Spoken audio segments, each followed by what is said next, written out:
I've worked at the Port Authority for 12 years now, originally as a microstation user, working with the hydrographic survey team, creating paper charts from multi-beam survey data. First, I'd like to share a little background about the Port Authority New South Wales. The organisation manages 6 ports that extend from the Port of Yamba in the north, near the Queensland border, to the Port of Eden near the Victorian border in the south, some 500 nautical miles along the east coast of Australia. Across these ports, Port Authority delivers marine services including harbour masters, marine pilotage, aids to navigation, vessel traffic services, emergency response, hydrographic surveying, port management, dangerous goods regulations, and cruise terminal operations.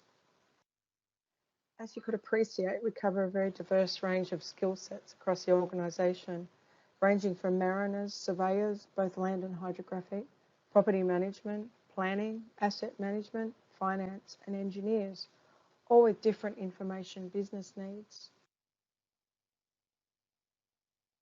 As our workforce has expanded, we saw that there was a need to better enable the sharing of knowledge across the organisation and make collaboration with external and internal stakeholders between the ports less complicated without needing to spend time travelling.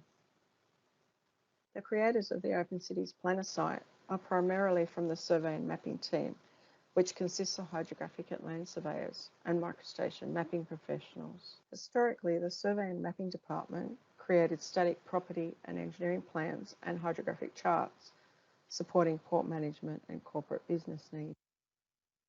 Chart and plan data were typically siloed from internal and external data sources and documentation, including external CAD files, hand-drafted plans, scanned CAD files, PDFs, and aerial images.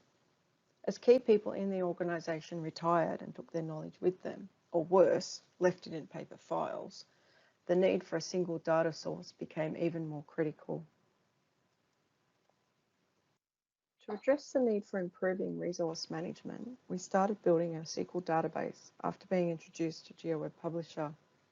OpenCities Planner followed a few years later, and we now generate visual representations of most of our ports with 2D data, and we're looking to add a full digital twin of all of our assets almost anything to our data in the next few years. Gone are the days of having to search through files to access documents. All our legislation documentation, both state and Commonwealth, is linked to the relevant visual element, so that it is able to be quickly and easily referenced when necessary. It's also a useful learning tool for new people in the organisation who generally have no idea why we have pretty coloured lines drawn in various locations. All of our navigation aids and other assets can also be linked to Content Manager, which is a document management system we use across all our sites. And we will soon also link to our asset management system, which will give a more complete record. We're still able to access all the static PDFs that everyone knows and loves, but the delivery method has definitely improved. As part of our cruise terminal operations, the harbour master is required to check and approve the berthing for all our cruise ships arriving at our berths. Our ship planning project allows a more interactive view of the keel of the ship overlaid on the latest hydrographic survey to better check the underkeel clearance. We're trialling different solutions to make the process more efficient for everyone involved. This is still in its infancy and only a 2D project, although we capture our hydrographic information in 3D, as we do not yet have a library of ships to use with it. All of our wharf infrastructure, including bollards and fenders, can now be displayed with the relevant information attached, making for improved decision-making support across planning, design, construction and operations, both internally and externally. Our tenancy information can be displayed visually and shared across the whole organisation so that both land-based and water-based decisions can be collaborative.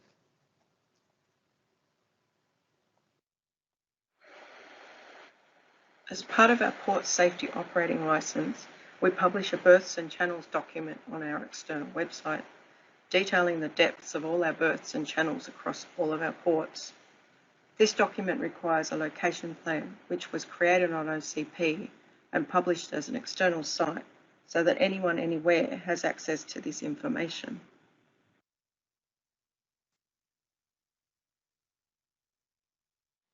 We have seen an increase in the site being used as a project planning tool by our teams across most of our business units.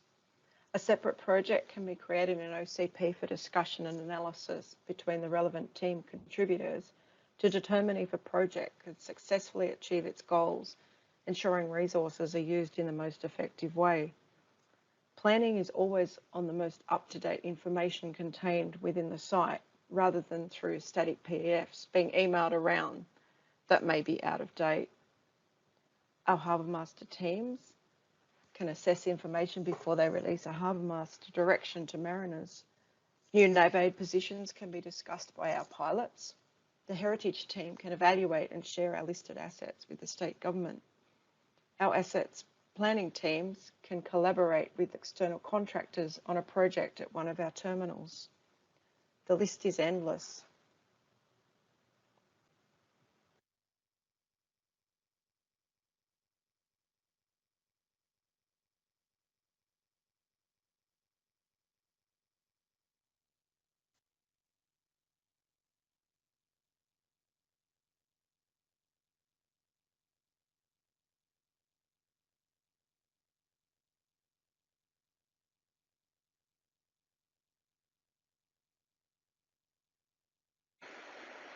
Thanks for allowing me to share my journey today, from paper to the OpenCities Planner project, which is set to become the main access point for cross-business spatial information. As we continue to build and grow the site, the reduction in time spent on responding to requests for information from within different business units will increase team efficiency and will consequently have a reduction on our organisation's expenditure.